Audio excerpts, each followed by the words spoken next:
I think that's a pride for the students. To see their excitement and to hear their excitement and for them to get just over the moon over the stickers, just for me, sent that message again that they are seen, they are heard, they're important, they're valued in the community. And I think it's so important that they get that recognition and see that they're not just what exists within these little walls of this school, but they are Las Vegas, they are Clark County School District, and they are as important as anybody else in our schools or in our district.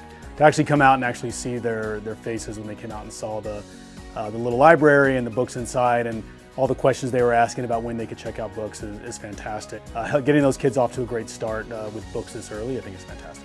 I think the biggest thing I can say to them is that we are all CCSD. We are all Las Vegas. We're Vegas strong. And it's really important that everyone here knows that we have one another's back.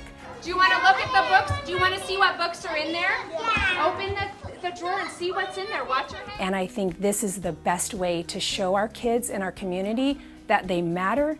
No matter what they do or where they're at in their lives, they matter. And we care about you and we want to see you become the best you can be so that you can eventually give back to this community.